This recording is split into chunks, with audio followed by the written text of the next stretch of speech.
1st of February, week after the last film. Most of them are away now, and quite happily away. Challenger, not just throwing one or two eyes, it's throwing a few. Same there with the moonlight. There's another Challenger. Another Challenger there. One under the bubble is just an odd moonlight that hasn't decided to wake up, so I've just bubbled it up trying to push some eyes up. And there's these we've just started at the back. Most are away. The Dahlias are well away now. Even Valentine has woke up. The reds tend to be a little bit later, but that one's away, as is that. The Dave's Choice, slowly but surely, starting to wake up, and they're normally one of the first.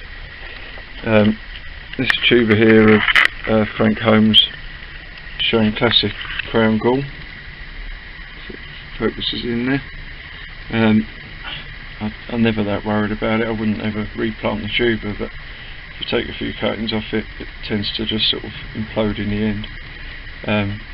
The cuttings seem to be fine and the plants go on, but that's life. That's what happens with Dahlias sometimes. Just starting to, now they're away, bring the heat up a little bit as an air temperature. These ones are still waiting on. There's one of Dave's oakwood that's finally decided to wake up, so the others won't be far away. And they're the cuttings that we took last week. And I've just got an experiment there with some early fat ones, and I'm just putting in straight grit sand. That's a seedling from Cyril that finally has turned up, and he's on the heat now. Arrived this morning and straight on the heat, so that's that purple miniature deck of his. But the rest are away. I'm even trying what my dad used to do. There's a damp tea towel over the crown. Two tubers under there are my oakwood. As you can see, the Mars and Suzanne are away, as is the Gillam.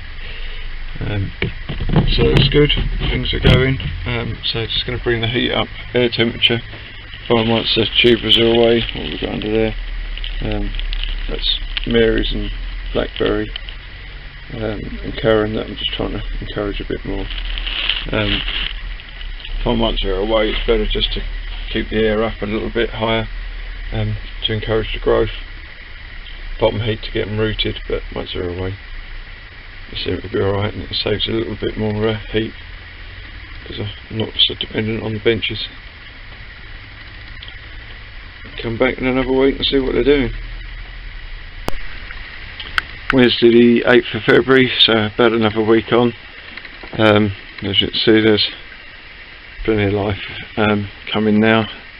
Just moved all the tubers back onto the sand bed out of the propagators, so I can use the propagators as propagators for the cuttings, with the exception of the R1 there, which is a seedling from Cyril that I'm trying this year. So that's been on heat now for a week, and you can see there's roots coming out from the tuber, so I don't think it'll be too long before we see some signs of life from that. I've just soaked some sand pots, ready to take some cuttings. I was disappointed with the first take of cuttings. I think that things like that have probably pretty much started to root now, but the thicker ones, which in a way is expected,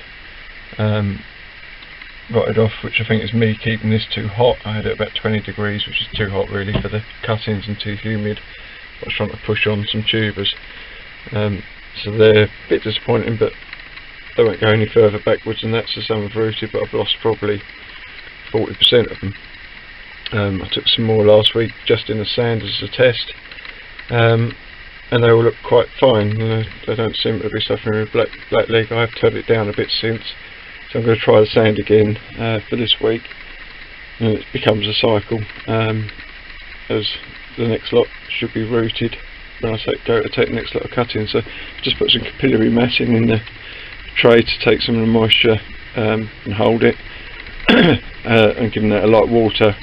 Those are just watered in and warming up, and I should just take some cuttings, pop the lids on and vent them well. I think it's probably air ventilation and too much heat that's suffered for the first ones. one thing I was pleased to see this morning, the old T-tail trick seems to have worked. The Oakwood Goldcrest big tuber that's been fighting trying to wake it up. We have got an eye starting there. If one comes, the rest won't be too far away. This one's the second one, which is still under the old T-tail, damp T-tail, just to keep the humidity and darkness around the eyes to try to push them up. A bit like what Ian said about the black plastic bag to me, but my dad used to do this. Whether it's worked or it would have done it on its own, who knows, but I did it and I've got an eye, so I'll call that work and I'll stick with it for this last one. Other than that, the Mars and Karen now are away. I've only got one of the Marys so far out of the three. The others are sound, won't be far away, but that one seems to be slowing in starting. But I've got one away and the others are all fine. Those two are starting there. Valentine's well away, as are the Winholm and most of the rest. So hopefully I'll get what I need. Just going to keep taking cuttings. It's going to get cold. I'm going to put a skirt up along the edge of the propagator bench and keep the heater in there, so I'm not heating the whole greenhouse now. They're back in one place, and rely on the bit of bod just to sort of maintain its own environment. We'll see what happens. Now, in taking cuttings, we've already gone at this the first time and either took the shoot out to encourage breaks. Now, there is two quite nice cuttings there, and this happens to be Mars and Suzanne, but it doesn't really matter what it is. So that would be a nice cutting taken there, and the same, that one taken there. If I do that, I'm not leaving anything behind on that shoot to reshoot. I tend to think I'll leave it, wait for these to develop a little bit more, and I'll take those as cuttings, and that will give me at least another 4 from that original shoot. At that point, I might then decide to cut it down lower and try to encourage new eyes to start from low down. There's other eyes on this plant there and there that are single eyes at the moment, so I shall do probably the same with those, but take them and I'll get 2 for 1. But it's too easy to get greedy at this stage and go, oh, I'll have those 2 off, and then there's nothing to come from that eye because you've pretty much finished it off. So you might as well get, I've had 1 there, 2 plus 4, so that'd be 7 cuttings from that one eye, then just keep chopping them off low down.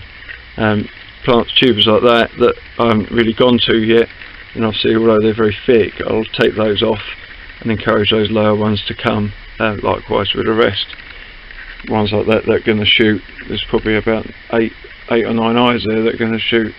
Another week's time they'll probably be takeable, so don't be too keen to get in there and go, oh yeah, there's another 2 cuttings. It's early, let the plants develop, and then maybe take them down and re-encourage some new eyes to come, but there's no point. So don't waste future cutting material for now, especially when we're only sort of early February.